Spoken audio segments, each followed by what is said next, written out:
Hello again, ladies and gentlemen, this is Eugene back again for another episode of Eugene Reviews. And for today's episode, we are going to go back into the realm of video games. And I figure with the hype surrounding this certain game called The Last of Us Part 2, let's go back to the beginning.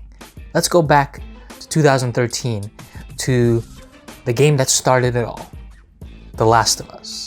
Now, The Last of Us came out in 2013 on PlayStation 3. It was released in the PlayStation 4 a year later. My history with that game, I actually ended up playing this game for the first time maybe about a few months ago. And just as recently, maybe as January or February, I had completed the game in eager anticipation for the release of its sequel that was soon to come out later on in the year. The Last of Us is a role-playing third-person perspective video game that's post-apocalyptic and action-adventure, and it was produced by Naughty Dog. Naughty Dog has done various critically acclaimed games such as Crash Bandicoot and Uncharted, and now they're exploring this very new subversive world for The Last of Us. I was eager to play The Last of Us Part 2 as soon as it came out without having played Part 1, but my friends were very insisting that I had to play the first part on PlayStation 4.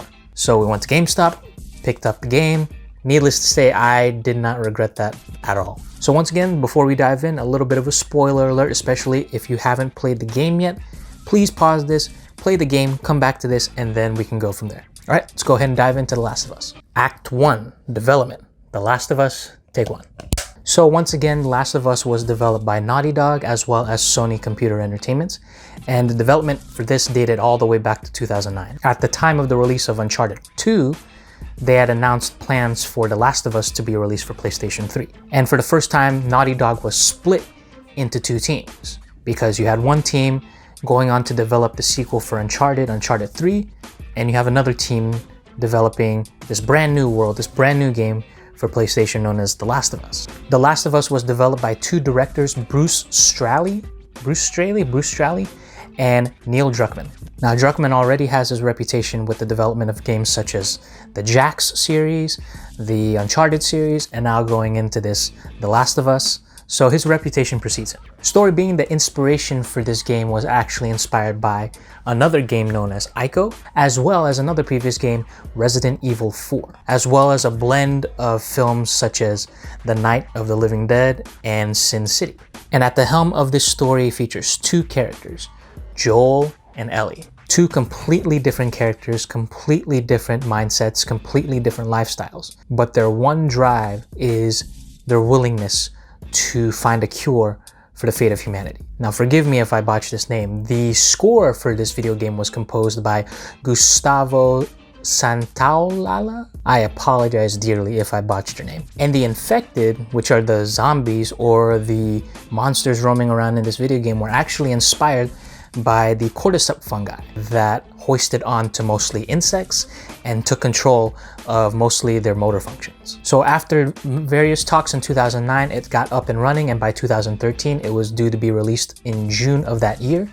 And the anticipation was very, very high for this game. From the story, the characters, the gameplay, it seemed like any and all gamers who love games were ready for this video game to come out. So key points to look at the development of this game: Naughty Dog being split into two games, the inspiration drawn from other various video games as well as film, like Night of the Living Dead, like Resident Evil 4, like Sin City, and Ico. You've got the score from Gustavo, the direction from Bruce Straley and Neil Druckmann, and the eager anticipation from video game fans all throughout the world. Now let's go to Act 2. Act 2, Execution. The Last of Us, Take 1.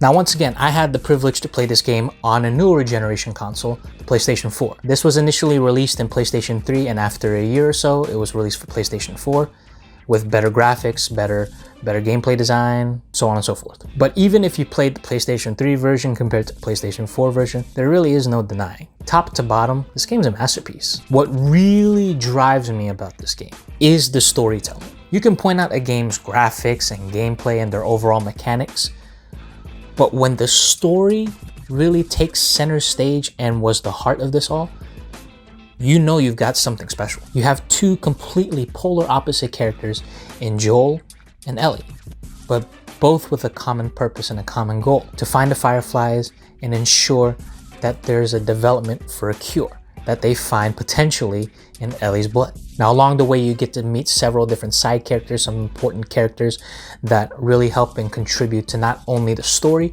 but the overall character arcs of both Ellie and Joel. On one hand, you've got Joel, who's this broken down character after the loss of his daughter, who can't cope with the loss and seemingly has no clinching of life left. And then on the other side, you've got Ellie, this kind of rambunctious, flamboyant teenager with no care in the world because, once again, she's a teenager. You have those complete opposites meet and you kind of see the polar opposites interact. But slowly but surely, those differences start to showcase in each other. I think the turning point of this entire game was the winter season sequence where Ellie was abducted and Joel was wounded. You really see that innocence, that shield broken on Ellie. And what was once this snarky, quick-witted, upbeat teenager is now brought down to earth because of the experiences she had. And then you see Joel, who sees Ellie as a daughter of his, really kind of find this new sense of hope, this new sense of life. He saves her from her abductors, and now all of a sudden you see this spark of life in Joel that you haven't seen since his interactions with his daughter. So now it starts to even out. Now you start to see these characters really change throughout. I really love the scene with the giraffes because through all the mayhem, all the chaos, all the bloodshed and violence that takes place in this dark game, and it is really a dark game, there's this beaming glimmer of light where you see a roaming herd of giraffes, and it fills their hearts. It fills Joel and Ellie with this sense of innocence, with this sense of life, that what this game really strives for, life goes on. Life goes on. Because throughout all the chaos that humanity has put on themselves, throughout everything that happened, life goes on. The giraffes are still giraffes. The animals are still out there in the wild. They're still out there fending for themselves.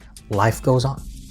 So the story is such a key point to this entire game, especially towards the end, where that shocking ending takes place. I don't want to really spoil it that much, but damn it, you've got to play the game. The Fireflies alerted Joel that the only way to save humanity is to diffuse blood from Ellie's brain, which would kill her.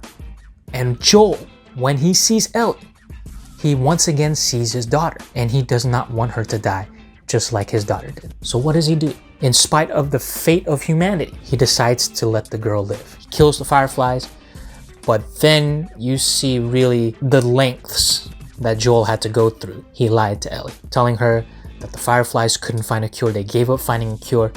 That's why they didn't help. It's a big cliffhanger ending. That's why everybody is now eager for the game, The Last of Us Part 2. Don't even get me started on the gameplay. Crafting your own weapons, stealthily killing zombies, the infected, and other people that you find along the way that are a threat. It leaves you shaking and wondering what's next. It's not a real jump scare type of fear, but more of a perilous, panic type of fear in which you're shook and not knowing what's going to happen next. So once again, the character of Joel and Ellie really balancing one another as you play throughout the entire game. The story, the comprehensive and very, very intricate story that was told, the gameplay, the themes, the dark, gritty violence, which I didn't even mention, but you know what I'm talking about. That and much, much more that I don't even have time to reiterate or have time to explain in one single video are what make The Last of Us so great. Mind you, this game came out in 2013, 2014 in PlayStation 4. And I played it in 2020, and it still gripped me to this day. To this day! If you're a fan of films, if you're a fan of that cinematic layout within video games, you are going to love The Last of Us. Act 3, Response. The Last of Us, Take 1. Once again, this game came out in 2013, and it's been 7 years, and even to this day, you can ask critics, you can ask fans, you can ask anybody who's played video games. The Last of Us is still labeled and regarded as one of the greatest video games of all time. I believe it still holds third place in highest rated games in Metacritic, just behind Red Dead Redemption 2 as well as Grand Theft Auto 5, which aren't bad games to be behind. In the first week of release, 1.3 million copies were sold, and by 3 weeks it was 3.4 million copies sold. At one point during its tenure as a PlayStation 3 game, it was the fastest selling video game in the console's history. And because of this, of course, Hollywood has to capitalize on this, because now there are films being developed for this. There are TV series being developed on this. There's even a comic series that's being developed inspired by this. The Last of Us left an endearing legacy to behold for many, many years to come. Not only for the dark, grisly gameplay and post-apocalyptic feel, but really the centralized, emphatic story that was highlighted and was the heart and soul of this entire game. And of course, the game won several awards, several accolades, everything from top to bottom. And of course, the legacy had to be universally acclaimed, because we all wouldn't be so eager for the release of part 2. Hell, I wouldn't even be excited for it had it not been for the lasting legacy it left behind. Because I'm not a gamer myself, and I wanted to play The Last of Us Part 2. And for that, I'm so happy I had a chance to play The Last of Us 1 before I played The Last of Us 2. That part we'll explain in a future video. So once again, awards, accolades, numerous copies sold, millions of copies sold, adaptations for comic books, television shows, movies in the future, and at least within the community of gamers and fans alike, the greatest video game of all time. So with that down, let's go to the verdict. My verdict for The Last of Us. To say this game is one of the most groundbreaking games ever created is an understatement. I think that there is a reason why there's so much hype for part 2. It's because part 1 left such a magnificent legacy behind.